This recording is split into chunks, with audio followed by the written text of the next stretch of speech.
everyone, welcome to WilkesNow. I'm Brianna Ebish. And I'm Lauren Gardner. Let's take a look at what we have on today's show. Hi, I'm AJ Urbino. Stay tuned to hear about this week's weather forecast in the Wilkes-Barre area. Hi, I'm Bailey Gatus. And I'm Chris Gordy. Today we'll be talking about the upcoming Wilkes athletics contests. I will also give you an update on the current MLB World Series. Then I will be doing a run-through on what's happening in the NBA and the NFL. Stay tuned. So Halloween's officially over and November is here, which means fall is officially in full swing. But I'm looking forward more to the holiday season now than anything else. And that means it's closer to Christmas. Yes, and that's my favorite time of the year, and I think it might be yours too. It is, actually. Yes, and I love everything to do with the holiday season and all the music and all the good fun stuff, so I'm looking forward to that for sure. Of course. Yes. The Veterans Council and the Society of Student Nurses have teamed up to provide Wilkes University faculty, staff, and students the opportunity to donate new unwrapped toys to the Marine Toys for Tots Foundation between now and Tuesday, December 14th.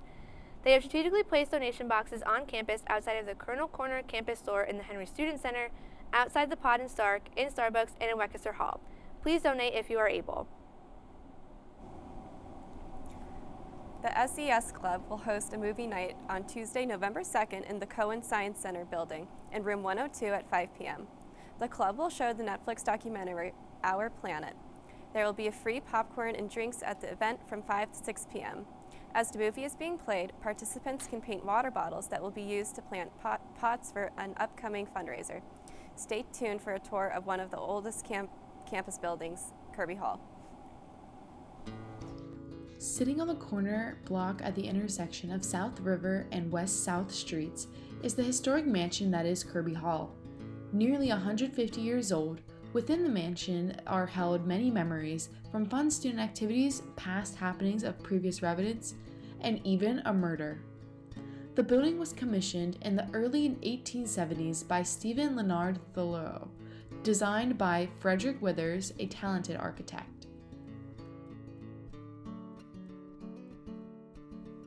After shuffling between various owners, the mansion was purchased by Fred Morgan Kirby in 1906 for about $50,000, or the equivalent of over $1.5 million today.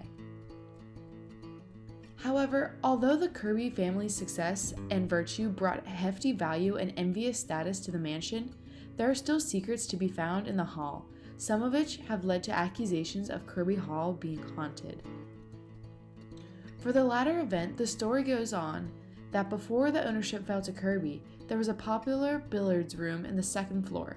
During a dispute that involved gambling or cheating, a man was shot and killed inside the mansion. Now, his spirit is said to wander the rooms of Kirby Hall, even today, bringing fright to students and professors. However, regardless of the spooky encounters inside the mansion that holds death, life continues to go on.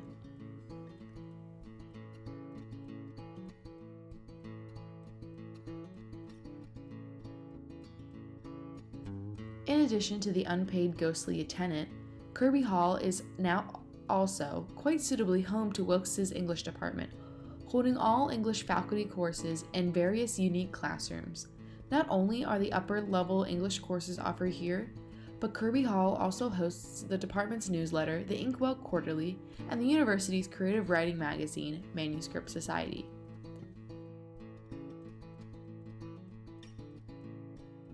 Thanks to Manuscript Society, Kirby Hall is adorned with adorable and creepy Halloween decorations.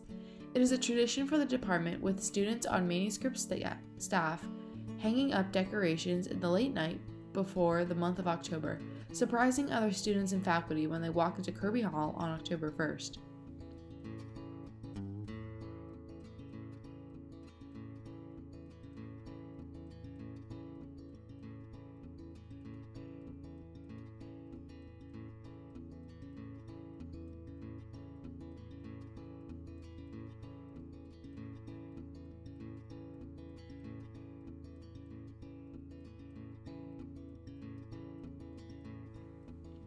As the years go by and more modern architecture is built, the legendary Kirby Hall continues to stand on River Street among the many shadowy trees gracing passerbys with its haunting presence, literally. Now the old Victorian mansion is just the perfect place to read Old English literature, study terminology, or write a creative piece. Just don't bump into the ghost if you decide to take a visit. Meet Norm. He lives with anxiety, but with the help of this latest innovation from Be Normal, he can be normal, just like everyone else. With the swipe of a finger, you can project happiness, confidence, machismo. Why settle for being real when you can be normal? The Normal Maker, new from Be Normal. This item doesn't really work because there's no such thing as normal. We're all different. What we like, how our brains work. In fact, 1 in 5 of us live with mental illness. Don't filter who you are. Start by talking to someone you trust. And remember, there is no normal. At Social Security, we are always thinking of ways to save you time and make things easier. That's why we created My Social Security. A My Social Security account allows you to access your earnings history and benefits information, request a replacement Social Security card, get a proof of income letter, estimate and apply for benefits, and more. Save time. Go online. Open a My Social Security account at ssa.gov/myaccount. Social Security. Securing today and tomorrow. Produced at U.S. taxpayer expense.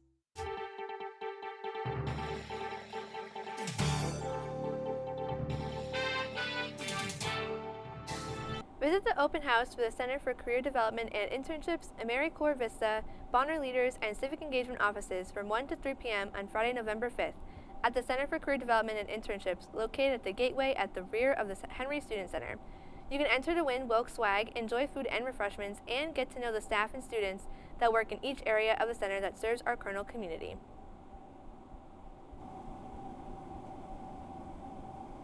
The Wilkes Social Media Squad is hosting an information session on photography and video in Bryceth Hall, room 207 on Thursday, November 4th at 11 a.m. Brad Berry, Associate Director of Creative Services in the Wilkes University Marketing Communications Department, will host a session and provide simple tips that the pros use to make photos and videos stand out. If you have any questions, you can contact Patty DeViva at patriciadeviva@wilkes.edu. Now let's send it to Bailey and Chris for Sports Now. Hi, and welcome back to Sports Now. I'm Bailey Gatis. And I'm Chris Guardi. Yesterday, the men's soccer team, who was ranked 5th in the league, played at the MAC Freedom Play-In Tournament against the number 4 seed Stevens University, where they unfortunately lost 3-0, ending their season. Today, the women's soccer team, which is also ranked 5th in the league, will play at 7 p.m. against the number 4 seed FDU Florham in the MAC Freedom Play-In Tournament. Both teams have had an outstanding season, as the men went 12-6 in the regular season, and the women went 7 wins, 8 ties, and 2 losses. Friday will consist of skates hitting the ice as the women's hockey team will host Newman University in their home opener at 5 p.m. and the men's ice hockey team will travel to Manhattanville College for a 7 p.m. start time. This will be the first in-season game for the men's team after going 2-0 in the Buffalo State Classic tournament in New York State as they beat Fredonia State and Buffalo State. Saturday is a busy day for the Colonels. Starting off the day is the wrestling team competing at the Ned McGinley Invitational Tournament, which is hosted by King's College starting at 10 a.m. At 1 p.m., the football team will host Delaware Valley University as they honor their seniors for a Senior Day celebration. They are currently 6-2 on the season, and they are hoping to clinch their 7th win and get a chance to compete in the MAC playoffs as they only have 1 game left after their Senior Day. Skates will hit the ice again on Saturday as the women will be hosting Newman University again at 3:30 p.m. and the men will be traveling to Newman University for a 4 p.m. face-off. On Monday, the men's and women's swim team will travel to Lebanon Valley College for a dual meet against Lebanon Valley and Dickinson College. Finally, the men's ice hockey team will take a trip to New Haven, Connecticut for a match against Albertus Magnus College at 4 p.m. Now, let's go to Chris with an MLB update. Thanks, Bailey. The MLB World Series is well underway, and the Atlanta Braves are only 1 win away from winning their first World Championship since 1995. The Braves took Game 1 against the Houston Astros as the away team, with Atlanta's outfielder Jorge Soler making history. Soler became the first player ever to hit a leadoff home run as the very first batter of a World Series game, as the Braves went on to win 6-2. Game 2 was all about the Astros, as a 4-run second inning helped push Houston to victory by the final score of 7-2. The series then shifted to Atlanta, all tied up at 1 win apiece. The Braves won Game 3 by a score of 2-0, and Game 4 by a score of 3-2. In Game 4, Astros second baseman Jose Altuve hit his 23rd career postseason home run, putting him in sole possession of second place for most career playoff home runs. In Game 5 of the series, the Astros avoided elimination by winning the game by a final score of 9-5. Game 6 of the World Series takes place tonight in Houston at 8 p.m., where the Braves look to come away with the victory in hopes of winning their 4th World Championship in franchise history. Now, Bailey is going to give us a quick look at NBA and NFL standings. Thank you, Chris. The NBA 2021-22 season started on October 19th. The current standings are the Knicks at the #1 spot in the Eastern Conference, with the Heat and Wizards following. In the Western Conference, the Jazz are in the #1 spot, with the Warriors and Nuggets following behind. Tonight's games start at 7 p.m. with the Bucks and Pistons. The Heat will face the Mavericks at 7:30, the Kings and the Jazz play at 9, the Pelicans and the Suns at 10, and the Rockets play the Lakers at 10:30 p.m. Week 9 of the NFL has commenced, and the Pittsburgh Steelers are currently 4-3 on the season and are in 3rd in the AFC North Conference. The Philadelphia Eagles are 3-5 on the season, but they are ranked at #2 in the NFC East. The Eagles will play the Chargers at 4:05 p.m. on Sunday, and the Steelers will play the Bears for a Monday night football game with the kickoff starting at 8:15 p.m. Let's take a look at this week's Wilkes Athletes of the Week. This week, it's Elijah Jules from the football team and Carly Eady from the field hockey team. You can read more about our Athletes of the Week in this week's issue of The Beacon. Find a copy around campus or visit www.thewilkesbeacon.com. That's all we have for Sports Now. I'm Bailey Gatiss. And I'm Chris Gawarty. We will be right back after this public service announcement. What do you think you're doing, Kevin? Was just gonna drive home.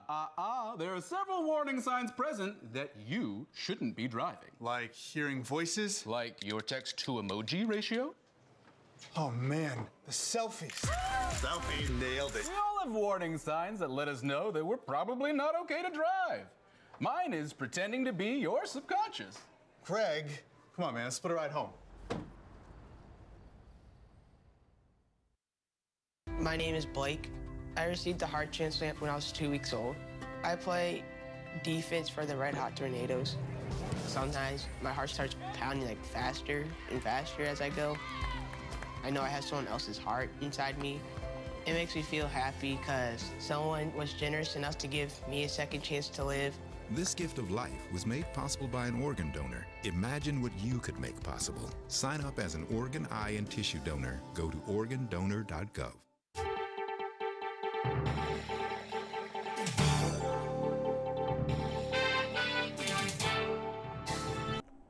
Hi, I'm Cold, and welcome back to Weather Now. I'm AJ, in case you've forgotten. It's currently 43 degrees and cloudy, but don't worry, the rain will find its way to us today. The sun rose today at 7:37, and it will set at 5:57. The high today will be 53, and the low will be 35. Looking at a week standpoint, today is mostly cloudy.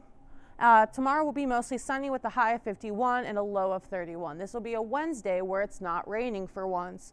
Thursday will be partly sunny with a high of 50 and a low of 32. As we move into the weekend, it's going to be mostly sunny on Friday with a high of 51, a low of 32. Saturday for the sports will be a good day. It will be sunny with a high of 53, a low of 34. Sunday, mostly sunny again with a high of 55, a low of 36. And then starting the next week, strong with partly sunny with a high of 55 and a low of 36. Looking at this part of Pennsylvania, Bradford County with its northwest region can expect some snow early this morning, as well as a tuna in that area. As we move to 11 a.m., as you can see in the southeast region, the rain moved its way up through Pennsylvania. Later on, has moved its way back to Bradford County. The snow will be dispersed, and by tonight it will just return to its rainy state. Us and Wilkes-Barre will not experience the rain. Looking ahead, it is going to be a dry week with crisp temperatures as fall makes its way through the area. And of course, the countdown to Christmas begins. But that's all I have. I'm AJ Rubino with Weather Now, and send it back to the anchor desk. That's all the time we have for today. Just a reminder, you can watch us live every Tuesday on Service Electric Channel 97 at noon. Also, check out our YouTube channel for episodes of the show and more. In case you missed it, our broadcast re-airs every weeknight at 7:30 p.m. From all of us here at WilkesNow, have a great week.